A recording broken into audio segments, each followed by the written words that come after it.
Hey everyone, it's 10 Types, and today I wanted to talk about the standard meta because it's actually pretty interesting right now. A lot of the times it's kind of boring, to be honest. There are usually just like a few good decks, but now there are, I don't know how many good decks there are, but there are a bunch, and I wanted to talk about them. Some of them are new decks, some of them are old decks with new cards to keep them a bit more balanced and fair compared to the other decks in the meta. And a lot of the top decks didn't get new cards by an amazing amount either. So looking at the past two metas, Shrouded Fable, the top decks with Charizard, Pidgeot, Regidrago VSTAR, Bolt Ogerpon, Gardevoir. This is just based on play rate, so it's not like a perfect measure, but it's solid. Then Ancient Pox, Lugia, Roaring Moon. You can see the list. But the top four so are like really the top decks. And then there's also some like Iron Thorns is pretty good, but it's not like as played. Then Stellar Crown, Iron Thorns and Snorlax. They're pretty, in my opinion, similar decks. I've talked about them before, and I've talked about how they are similar in the past in terms of, various things about them. But anyways, then Stellar Crown, you got Regidrago Ogerpon, you have Charizard Pidgeot, Trapghost Dustworm, Regidrago, V-Star, Lugia Archeops, similar selection of decks. We also see Gardevoir here, Dragapult Pidgeot, and Palkia Dustworm, things like that. And so I do want to say Reasonable Ogerpon has gotten, I guess, a little better. I've always considered it a little bit overrated. I don't think it's like a terrible deck. Right now, I'd say like having it here is like the sixth best deck. It's the sixth most played deck here, and I feel like that seems pretty fair. It's a deck that's relatively straightforward in what it does. You just attack with Reachable EX over and over again, and you can attack with Ogerpon EX with Briar. That is the addition that it got with Stellar Crown, and then with Shroud of Fable got Fizzing to EX, which made it way better. That was a card that I wasn't expecting to be as impactful in the meta as it was. But Surging Sparks has introduced some new cards, and the top deck based on play rate so far in Play Limitless tournaments is Ceruledge EX. Ceruledge EX is a pretty good deck. I've not played it with Palkia. I've seen people play it with Palkia though, and it's a very simple, straightforward attacker. I'm going to talk about the different decks and also how, they are different. Obviously, they have different attackers, but they're different styles as well. Ceruledge EX is a very simple attacker, though. You are not really ever going to be using Amethyst, and you just want to be using Abyssal Flames, which is just going to be doing a very good chunk of damage, probably one-shotting most Pokemon in the game. It's 30, 20 more for each energy in your discard, which is a bunch with like 19, 20 energy. I think 19 is pretty standard. Quickly flip through a few lists here. Someone plays 18. I think I've generally seen them higher than that, though. 19 is definitely the standard, but you can also play something like Origin Form Palkia V-Star, which I think is okay. I don't think it's like that good in the deck, but it's not like bad either. You have some extra space and stuff like that. The big issue is you are forced to discard lots of cards. You have to really be using Squawkabilly EX and playing a bunch of research. You're losing out on Gust, and that's a bit of an issue. It's what's holding this deck back from being absolutely insane, but it is a good deck. It's not the best deck in the game, I don't think, and I don't think too many people think that, but it is a solid deck. Again, it doesn't have too much versatility. You have some options for versatility depending on what you want to stick in, but you do have some limitations. You need to be running Radiant Greninja, you need Squawkabilly EX, you need a bunch of research or something very similar to that. But you are a very solid Pokemon. You're a stage one, so you're not relying on rare candy. You can be walled off by things, which is one of your issues. And as I said, you're just going to be hitting the active as well. I mean, you do have Palkia for Radiant Greninja, but that's only doing so much. But it is a solid deck. It's definitely one that is pretty enjoyable, I think. I know some people like it. I played it some, and it's a cool deck. Then we have Lost Zone. Lost Zone had seen one major addition to the deck. Also, Trapghost EX. I know Lost Zone plays it some, but I feel like it's like kind of mediocre in the deck. But Pikachu EX is not mediocre. Well, I don't know. It doesn't always set up. So I guess if you're average when it sets up and doesn't, then maybe it's mediocre. But you have an insane ability saying that if you would be one-shotted by damage, you're not. Instead, you're reduced down to 10 HP, which usually isn't. I mean, obviously, it means you're going to get two-shotted, but it's, you'd rather just not be down to 10. Obviously, you'd rather have more HP left, but it's not like people are capitalizing on that all the time. Something like Dusclops, like if they're running a spread deck, that's really bad, but if they're not, then they're just going to have to hit you with something. It could be a weaker Pokemon, like, say, like Pidgeot EX in, like, Trapghost Dustorm. That's not necessarily that much better of an attacker, but it is an option.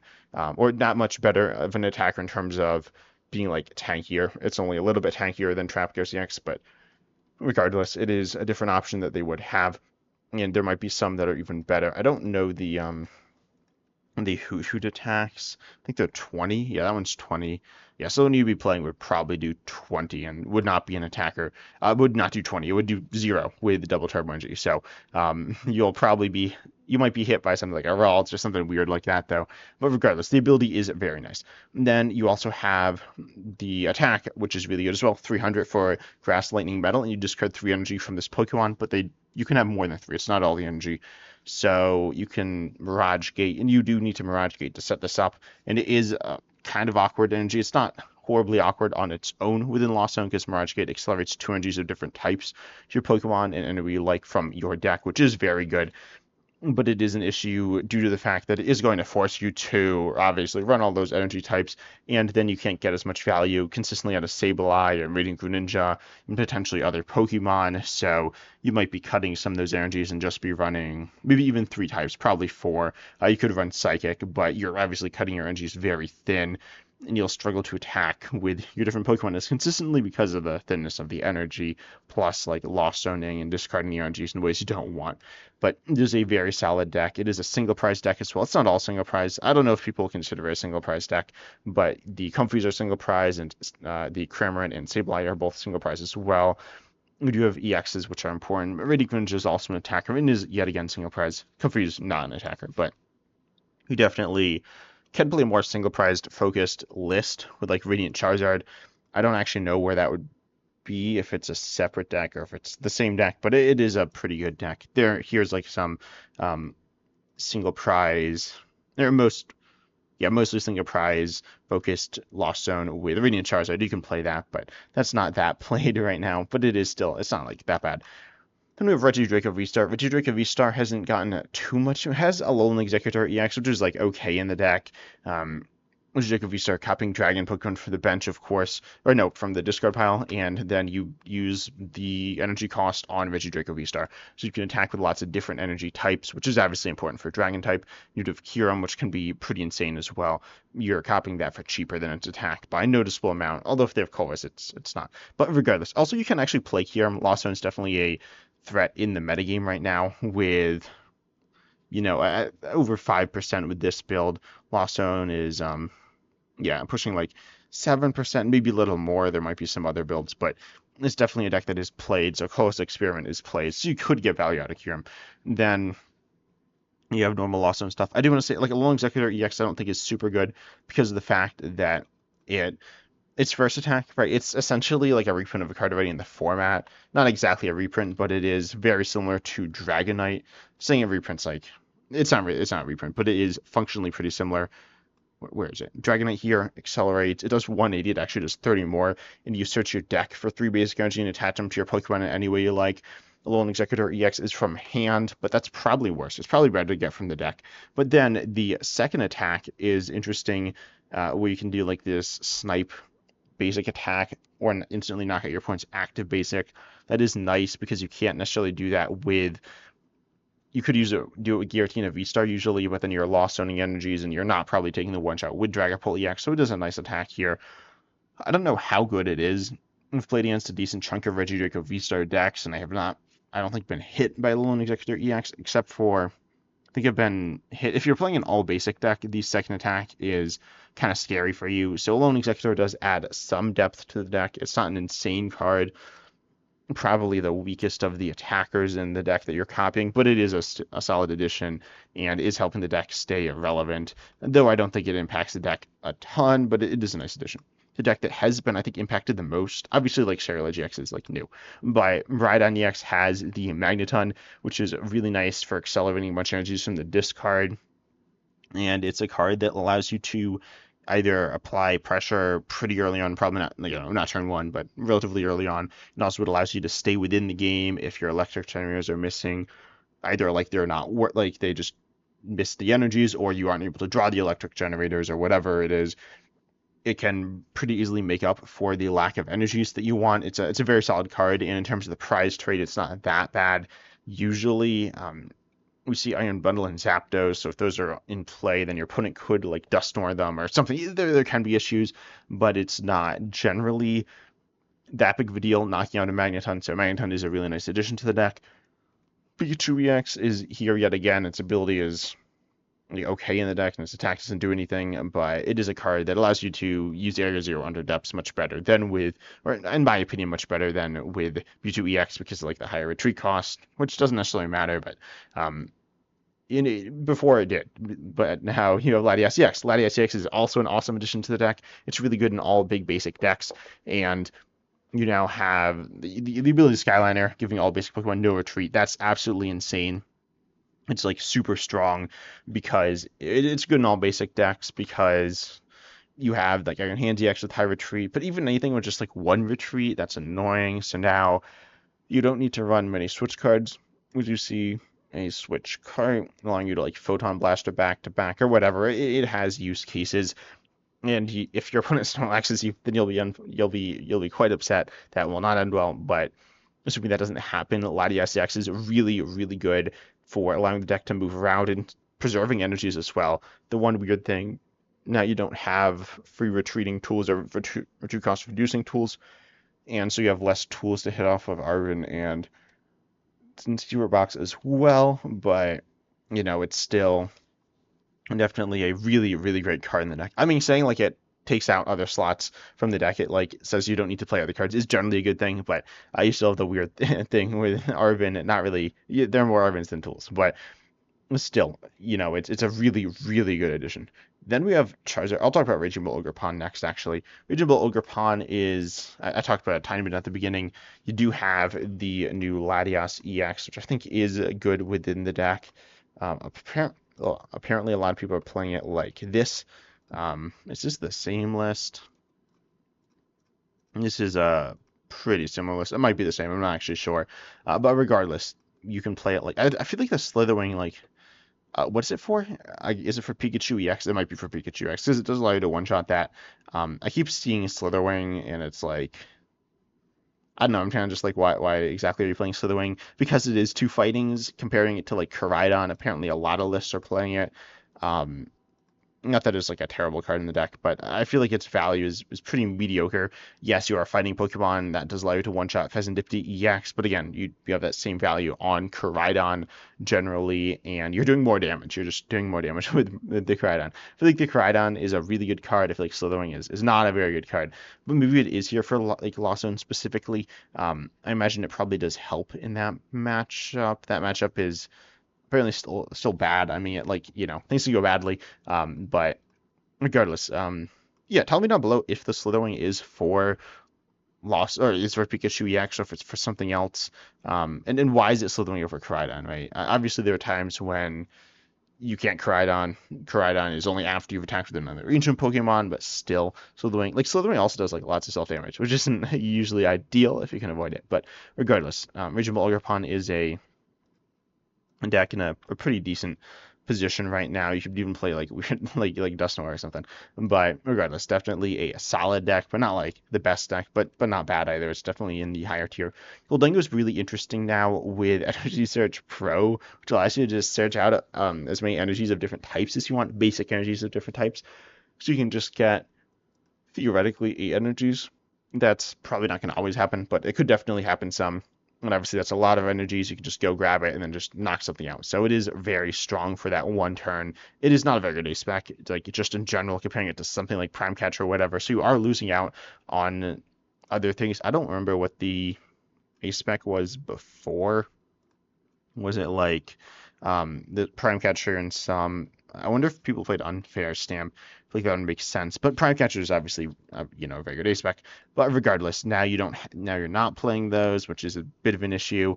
I mean, it's not like I don't know if I say an issue, but it's not ideal. But it is still. Now you can take knockouts easier and you would struggle to do that before. Gholdengo is pretty similar to Ceruledge EX. I do think Ceruledge EX is a little bit better. It's more consistent, but in terms of turn 2 knockouts, Gholdengo EX, that's better because you could do Energy Search Pro and you don't need a bunch of energies in the discard. I mean, you don't want a bunch of energies in the discard, but it's a solid deck. They're pretty similar decks though. And then we have Gardevoir. I honestly have not seen Gardevoir really much with the new format.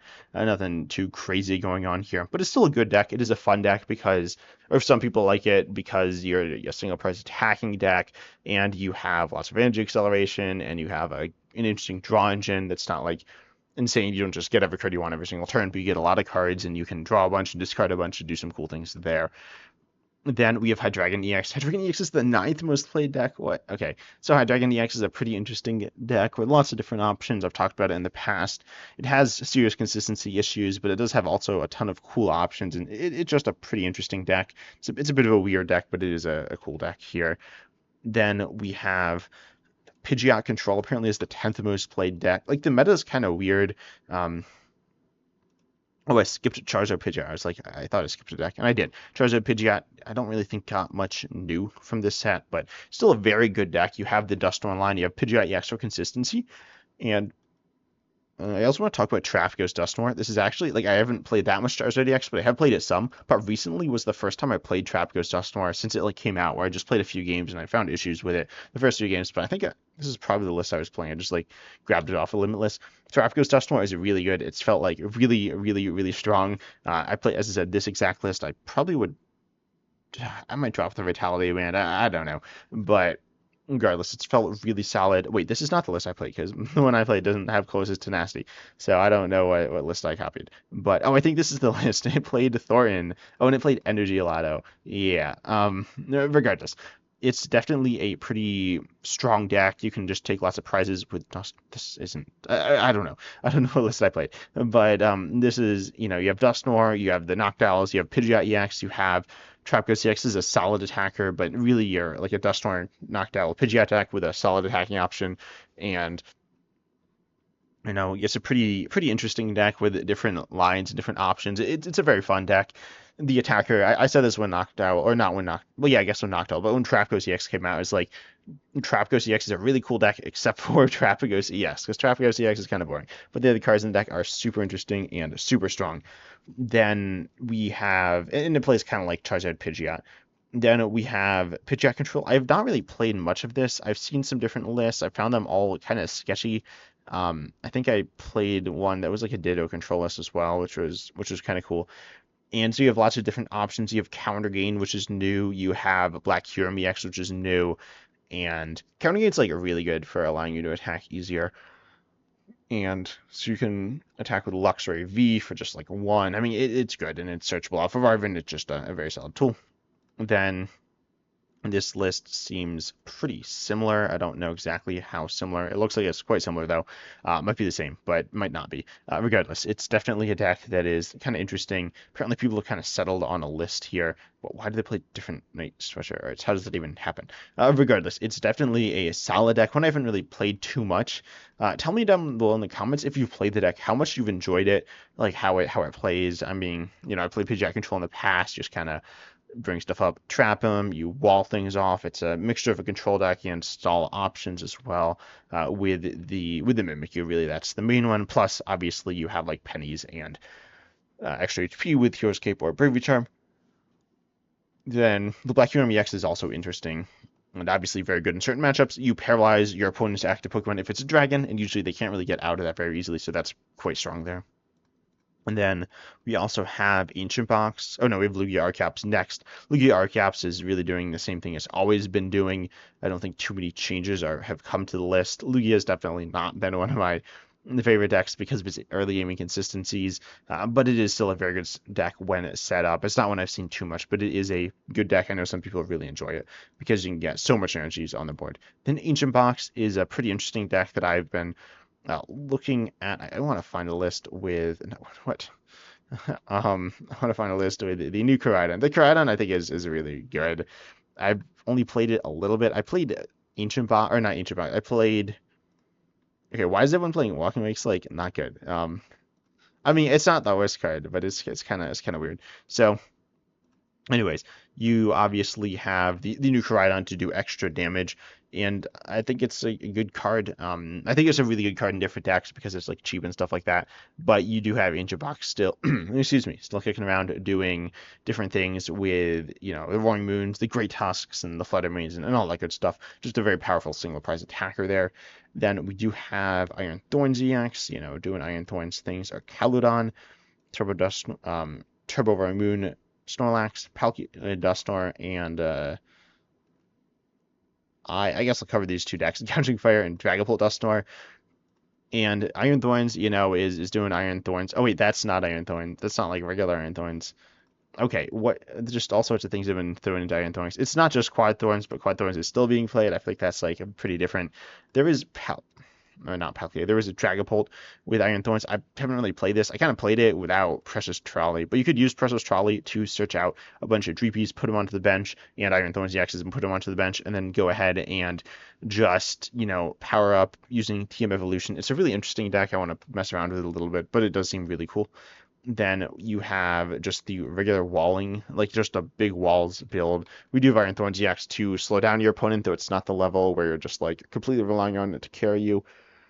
Then you have my Milotic EX, you have Noivern EX, Cornerstone Master Ogerpon EX, and Mimikyu for walls. I've said before that I'm not a massive fan of my Milotic EX because its walling really is outclassed by Mimikyu, but its attack is better. It's around 2 to 3 times as good, which is quite meaningful, but Mimikyu is still very good as well. We have our Caldon EX. I've talked about this. I played it. It's a pretty cool deck. I haven't played it with Starmie. I know it helps fix some math, but I haven't really honestly played games where I've cared about it that much, but it is nice. And you just go ahead and knock out basics with our Caldon EX, or you could play it with Dialga VSTAR, which I'm sure someone's played. Here we go. Dialga VSTAR. This one plays Luxray, which is kind of funny, but definitely a pretty solid deck with, good synergy with Scoop Up healing options.